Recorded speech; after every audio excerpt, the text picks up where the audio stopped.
आदरणीय वैशाली वहिनी देशमुख, सिने रसिकांना वेळ लावणारे आमचे लय भारी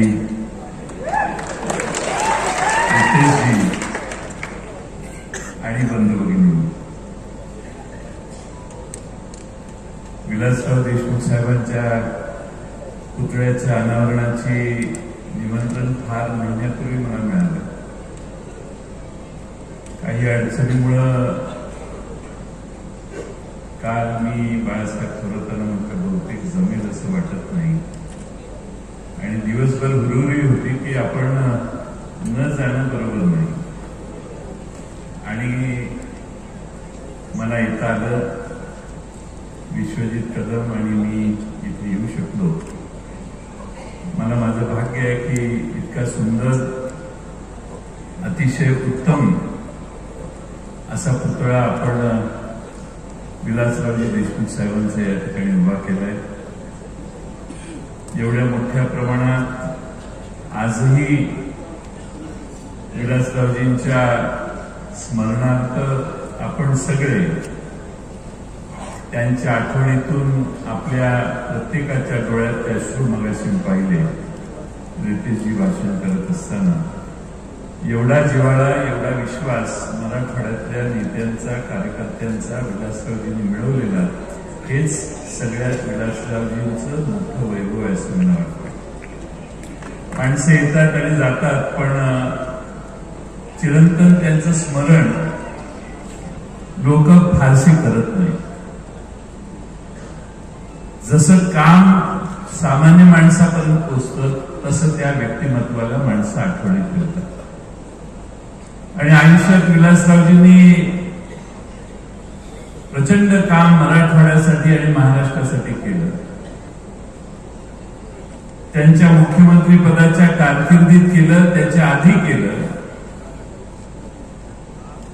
आणि सातत्याने लोकांच्या नेतृत्व कसं राहिलं पाहिजे याचा एक उत्तम आदर्श महाराष्ट्रातल्या नव्या पिढीला त्यांनी घालून दिला.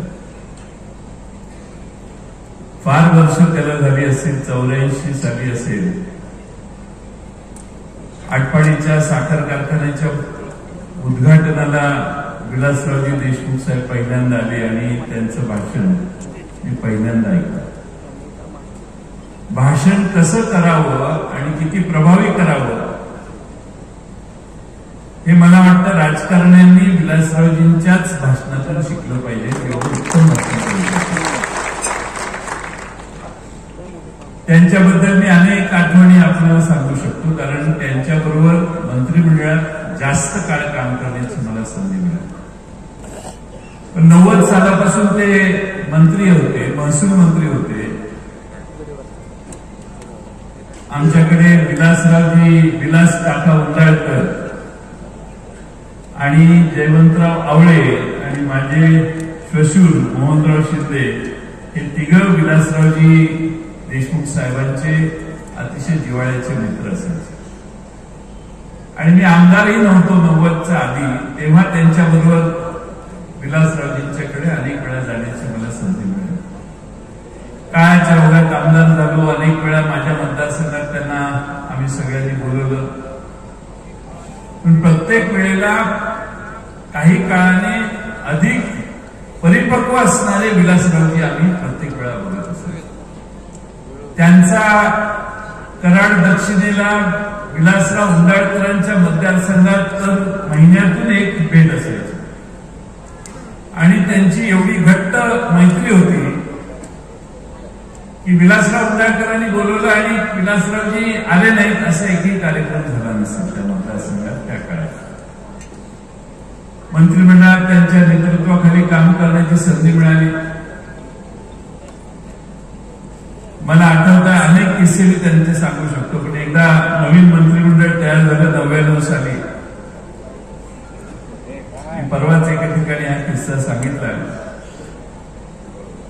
2001-2 साली कधीतरी आमच्या पक्षाचा मेळावा झाला. मेळाव्यात मी भाषण केल्यावर पवार साहेबांना उद्देशून मी म्हटलं की साहेब, तुम्ही दिल्लीत थांबू नका, महाराष्ट्रात या आणि महाराष्ट्रात सांगा. संध्याकाळी कार्यक्रम झाला, सकाळी त्यांच्याबरोबर गाडीतून मी कोल्हापूरहून पुण्याकडे निघालो होतो आणि मुख्यमंत्र्यांचा फोन आला मला. मी म्हटलं साहेब, सीएम साहेबांचा फोन आहे, घेऊ का? वाटलं होतंच म्हटले, अजून कसा आला ना. मी फोन घेतला. जयंतराव नमस्कार, काल चांगला कार्यक्रम झाला, आम्ही पाहिला. विलासराव देशमुख साहेब तिकडनं हो म्हणतो झालं. तर आता मी मंत्रिमंडळात राहू का तुम्ही मंत्रिमंडळात राहता? मी माझं काही कारण होतं ते सांगितलं. नाही म्हटले जरा आपल्याला याच्यावर बसायला पाहिजे, पण नक्की काय करायचं ठरवायला लागेल आपल्याला. माझ्या भाषणाचा अर्थ असा निघाला होता आणि तो काही प्रमाणात असा होताच की तुम्ही महाराष्ट्रात या, असं शरद पवार साहेबांचा मी आवाहन त्यांना करत होतो. फोन बंद झाल्यावर शरद पवार साहेब मला म्हटले, तू तसं बोलायला नाही पाहिजे होतंस, मी कालच तुला बोलणार होतो. आणि असं बोलल्यावर मुख्यमंत्र्यांचा फोन येणारच. हे उदाहरण आज मुद्दाम का देतोय? काळ आता फार बदललेला आहे.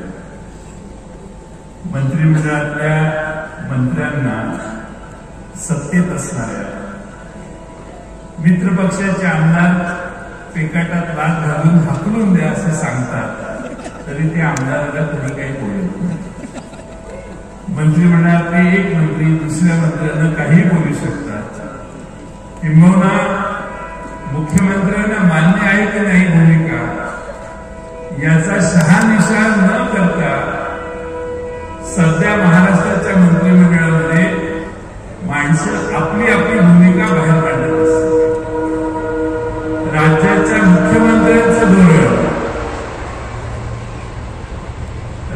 मुख्यमंत्र्यांचं धोरण यापेक्षा वेगळं धोरण मांडण्याची व्यवस्था सध्याच्या मंत्रिमंडळात आहे. आमच्या वेळेत तसं चालायचं नाही. तसं काही झालं तर ताबडतोब जाब विचारण्याची व्यवस्था असायची. एकदा असाच दर वर्षातून एकदा चीफ जस्टिस महाराष्ट्राचे जे असतात त्यांच्यावर बैठक व्हायची. महाराष्ट्रात फार पेंडन्सी आपल्या तालुका जिल्हा राज्य कोर्टातून असल्यामुळं मी एक मोठी यादी करून चीफ जस्टिस आणि चीफ मिनिस्टर यांच्या मीटिंगमध्ये विषय म्हणून एक यादी पत्र पाठवलेलं रजिस्ट्रार कोर्टाला.